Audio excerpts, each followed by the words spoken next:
Welcome to the certificate course in this library information science.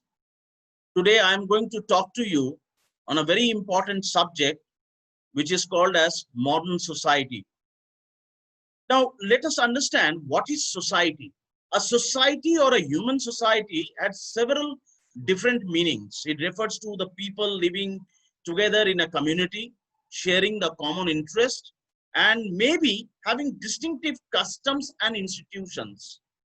The term society may also be used to refer to various distinctive cultural groups of people, such as Tamilian society, Punjabi society, Gujarati society, Bengali society, and many more. Now, people living in a particular country or a region also constitute a society, such as Indian society, Chinese society, English society, French society, or German society.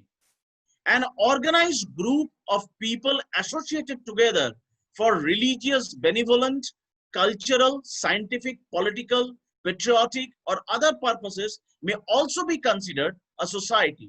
So we are, all of us are in a society, and generally if you go for a sociological book and all, where people they say we, man or human being, is also a social animal, because we ourselves create a community. We have our own relationship with the communities. So we need to understand all the deeper concepts of society here. Now, there is a very clear relationship that exists with the human being. Human beings in relationship with each other forms a society. Psychologically, people identify themselves with the idea of being part of an organized group for unity and strength. The purpose of forming people into societies is therefore to provide protection, continuity, security, and identity. Society exists only when members of a group know each other and share a common interest. Like, for example, if you are staying in a particular society and you have your own community, you know each other. And every day when you come and go, probably you are in a society, say you are in a youth society building you are staying. You know many people across the, across the, different, quarters and all. And whenever you meet, you greet each one of them. And that is how you come to know each other, and there are some common interests come up, some common, the relationship which brings out the relationship with one another, that exactly comes up into it. Now, there are societal linkages. I'll give you a couple of examples into it. Two persons traveling in the same train. And let me tell you, this particular kind of an example is very common. Whenever you people are also traveling in a train, the similar kind of situation happens with you also. So same train, even if you seated together, do not form a society, because they are not socially related and have little mutual interest to share. So in a typical three tier, you have seen 6 people sitting on one side and say another 6 people sitting on the other side. But as soon as they come to meet each other, because initially you have seen people have little resistant to talk to each other, but they just you greet each others with a smile. But what happens slowly when the train starts, your dialogue of exchange also starts, and you come to know each other very quickly. The element of society is created. So automatically you will find that there are certain common linkages you will try to dig in from the person who is sitting on the other side and talking to you. So you develop a human social relationship into that. There can be no society without reciprocal human social relationships or social interactions between individuals or between members in a group. We need to explore the cohesion, affinity, and interdependence within a group are integral to the formation of a society. Now let us look at how library and society, there is a correlationship exists between, there is a coherence. Libraries have to play a very integral role in building and strengthening the social relationship within the groups by providing them a community space and opportunities to organize academic and cultural activities and to interact around information. This is a typical concept of a community library. In your community also, there must be a libraries of a similar kind, where you will find that there are very, age-old peoples and all, they are sitting together, they are discussing on some of the political issues, they must be discussing a lot of, strategic issues also. So there are a lot of discussion takes place because they have a something very common. They may not be knowing each other by that. They have created a community like that where they can exchange their thoughts, they exchange their understanding. So that's a kind of a coherent situation is created in a community library, in a in villages, in districts, in even in urban areas, in rural areas. This is a very, very popular thing. So library plays a very important role in the society development. The definition of a society: society is a structured composition of individuals in groups, communities, institutions, and associations that exist together for their mutual benefits and for the benefit of the humanity. Society may also be viewed as a process of reciprocal, social, and complex relationship among all components of the society. Now, there are certain stages of societal evolution. Society is not static in its composition and relationship. It is dynamic and keeps on changing with the time. In the last few centuries, society has witnessed major revolutions that determine the shape, the course of humanity. The revolutions that impacted the society are like agricultural revolution, the industrial revolution, the information and communication technology revolutions, and the knowledge revolutions. And in fact, we are going to see each one of them in great details about this. So what I mean to say, there is in the societal evolution path, there it is a completely a dynamic change has taken place because it's all depends on the demand of the society, demand of the community in which you belong to. So as the demand rises, as the necessity rises, as the need rises, there is a societal evolution takes place. Let us come to a very interesting component here, which is called as agricultural society, which made it possible to meet the basic food needs of a large percentage of the population. And I mean, that's the period where we call it as a agrarian society. Green revolution is a term which refers to a series of research, development, and technology transfer initiatives occurring between 1940 and the late 1970. One of the father of green revolution in India was Professor M.S. Swaminathan. The green revolution changed the life of about 70% population dependent on agriculture. So nearly 5 times increase in the production of food grains from 50 to 257 million tons has resulted in a buffer stock of 55.49 million tons and export of more than 7.46 and 4.27 million tons of rice and wheat respectively in 2012. So you can see how the agricultural revolution has taken place with the advent of M.S. Swaminathan. In fact, why he was called as a father of green revolution in India, because he was the person who brought out a new variety of wheat for the mass, because India is a rice growing country, is a rice yielding country, is a wheat yielding country. And several places like Punjab, Haryana and all, there is an enormous amount of growth takes place in the rice and the wheat and all. So he brought an entire revolution in the country. Then we come to the industrial society. Industrial society made permanent impact on the means of production and created the social model of the great cities we live in today. Made it possible to use of technology to enable mass production of material goods and supporting a large population endowed with a high capacity for division of labor. And some of the examples of the industrial society and the kind of growth has taken place, like for example, Jamshedji Tata, when he is completely given a birth of the entire the Tata Steel. If I take an example of Dhirubhai Ambani, the entire growth of the Reliance Industries, and several like people, they came together and to convert the India from an agrarian society or an agriculture society to a industrial society. Then the new thing, which is a new era's thing, which is taken up a huge leap and gone leaps and bounds, is the information society. Information society gave technological tools that made an impact on the production of information and public services, such as e-governance, e-commerce, e-business, e-learning, e-health, and e-publication, etc. The information society has changed the way institutions and organization transactions takes place, like in the business or education or even in logistics.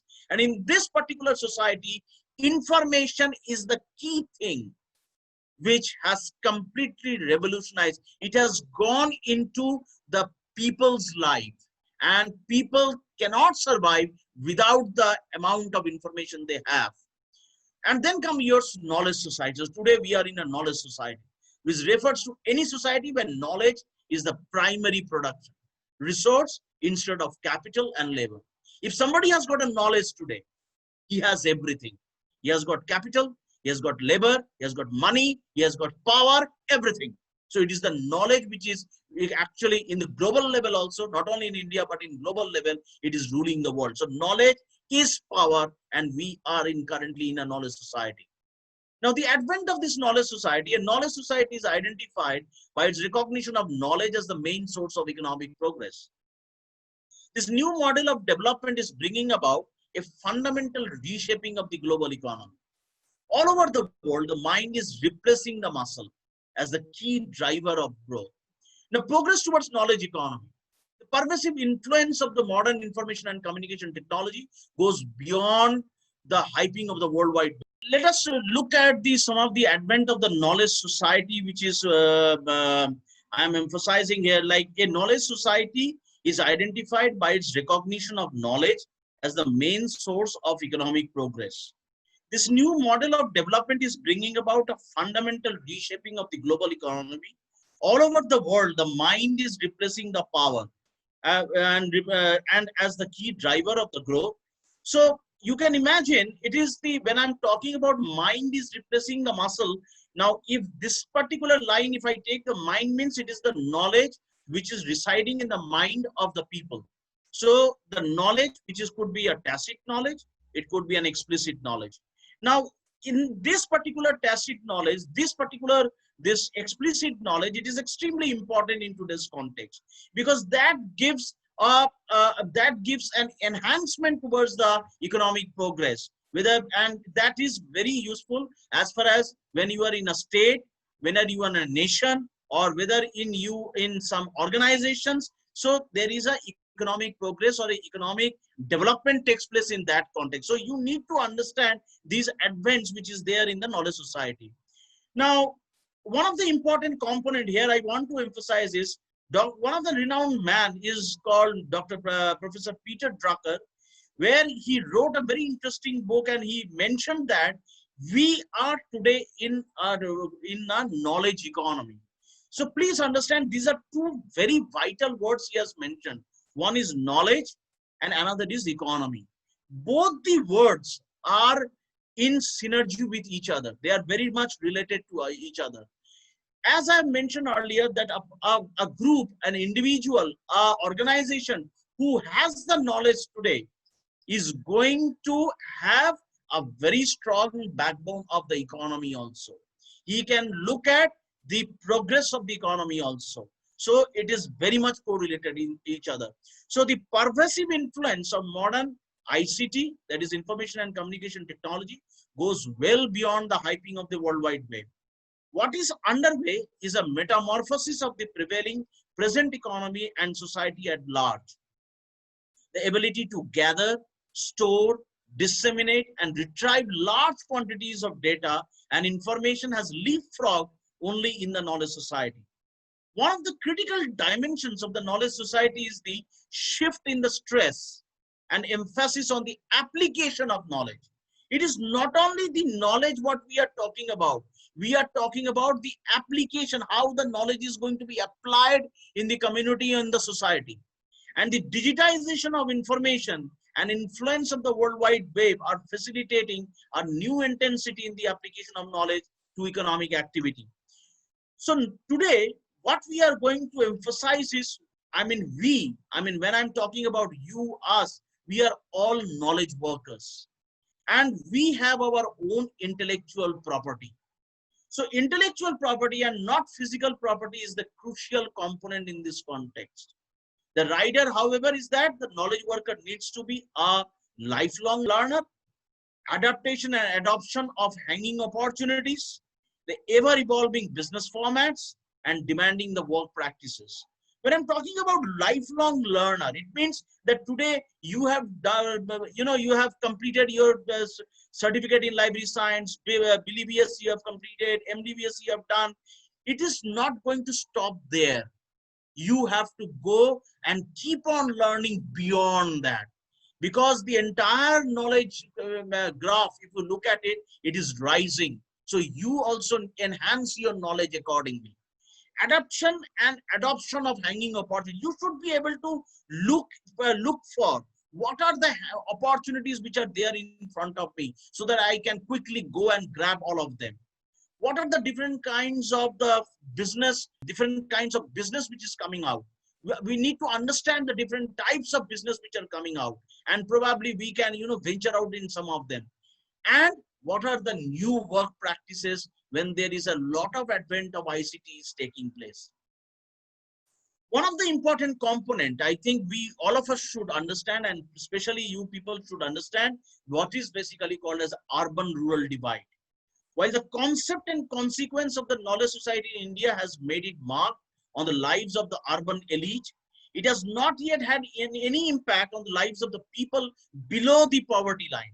While the rest of the world is marching and migrating towards knowledge-driven society, even after 6 decades of independence, when a plethora of welfare schemes focused on the uplift and empowerment of the poor are in place, it is a paradox that a vast majority of the population in the country is still remain impoverished. So there is always, you will find, an urban-rural divide is always there.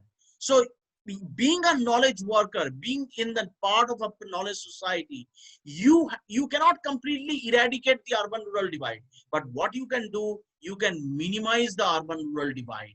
How you can bring out some of the best practices, benchmarks, which can be replicated, or somehow in the rural sectors, there are a lot of development is taking place, lot of important components are there, how you can also venture out there and find out a interesting area for yourself too. Evolving knowledge society in India. Knowledge society in India has not been able to totally divorce itself from the traditional past, on account of which the progress in this regard has been rather tardy and sporadic. The economic system has been confronting as many challenges as opportunities. Nevertheless, these drawbacks have not been able to prevent India from rising and ranking to be a premium knowledge society, wherein information and communication technology function as the kingpin in generating the wealth as well as the employment. So there is a evolving knowledge society in India, and you should be proud that you are part of it as a knowledge worker today. There is a changing landscape of modern society. Modern society effectively took shape after the era of industrial revolution. As I have mentioned earlier, modern society refers to all societies that belong to the era that characterized the post-industrial society, information society, and knowledge society. The factors that were instrumental in bringing about the transition of the traditional society into a modern society are as follows. And what are those things? Changes in the lifestyle, increasing the awareness and competition, changes in the human values, and the economic freedom brought about by advances made in the fields of technology, science, education, and computers. So that's how our traditional society has made a dramatic change into a modern society. So you need to understand all these contours which are discussed here in great detail. Impact of globalization in the modernization of the society. The culture of consumerism, commercialization, globalization in the modern times further accelerated the pace of societal shift to the modern society. So there is a paradigm shift is taking place. The entire culture of consumerism has dramatically changed. Nowadays you find there's so many of online consumerism has started suddenly. What is this needed? It is the information communication technology which is making a big boom into it. The World Wide Web is making a big boom into it. It must be recognized that in modern society, the speed of the social change was rapid and faster than what it was there during the traditional society. This could be attributed to the emergence of institutions during the modern era as the underlying instruments, structures, and mechanisms of social order. Role of libraries in societal development. Libraries as social institutions have become integral part of the society. Library and society are interlinked and interdependent, not mutually exclusive. We all recognize that information plays a very significant role in all around human development, enabling people to develop their full potential with appropriate education and skills, preparing them for a transition from education stage to work stage. We also recognize that libraries provide the basic conditions for lifelong learning, independent decision making, and cultural development of the individuals and social groups. Libraries as gateways to knowledge and culture also offers countless learning opportunities that can fuel the economic, social, and the cultural development. Now, influence of the library. Institution in all sectors of the economy, be it the education sector, research sector, or a service sector. All of them needs a library today. Then, in fact, in subsequent chapters, you will see that why we are emphasizing so much on these areas. They need them because library is one of the most effective means of making information available for cultural, economic, and social development. Educational institutions need libraries to support formal and informal education, learning, support literacy, to check the digital divide and help shape the new ideas and perspectives that are central to a creative and innovation society. Quite simply, libraries offers a means by which institutions can gain access to knowledge, thought, and culture. Now, communities need libraries to create awareness. Communities need libraries to create awareness among underprivileged sections for their employment. Such informations on upcoming opportunities in the market for skill development, employment in the societal institutions, opportunities for their engagement in social and economic sectors. Society needs libraries so that the people become well-informed citizens. They are able to exercise their democratic rights and play active role in societal development, human freedom, and prosperity. Like in today, if me or my family needs any kinds of information on a very particular context, the most important place is if I go to my community library, I would be able to get all those information at one particular platter. So that is where the community library and a society are entwined with each other. The state, the largest institutional partner in the society, too needs libraries for creating awareness in public about government policies, projects and programs, decision making, promoting trade and culture. So in the state level also, they are playing a very pragmatic role as far as the societal development. Library is playing a very, very important role into that in building up that societal development. Society needs libraries. Libraries are rich repositories of historically and culturally significant collections, many of which are not available anywhere else in the world. Society needs libraries to preserve records of knowledge created and accumulated by present and past generations. In a world without libraries, it would be difficult to advance research and human knowledge or preserve the world's cumulative knowledge and heritage for future generations. Society needs libraries for capturing and preserving traditional knowledge, which is born digital, works such as websites or electronic journals, and manuscripts and other rare documents not available in print format. Libraries need societies as much as society needs libraries, because each one of them complement each other. So library needs society as much as society needs libraries. Societies have influenced libraries in several ways.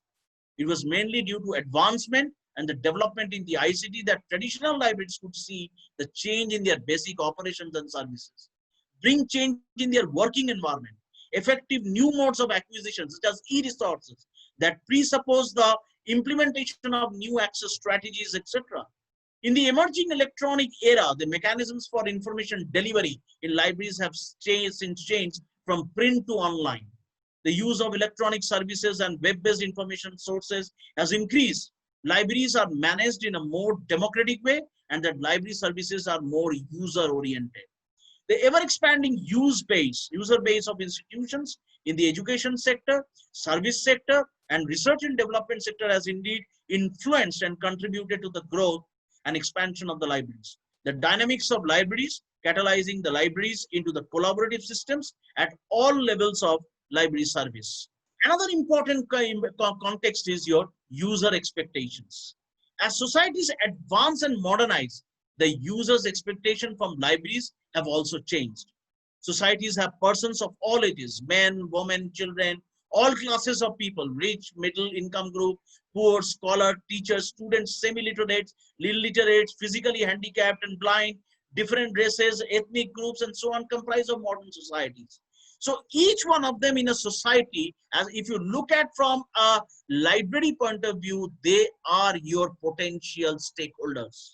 Complexity in serving them with information and knowledge available in books in libraries still pose a challenge. The challenge is that their interests, their needs, and the library uses are not common.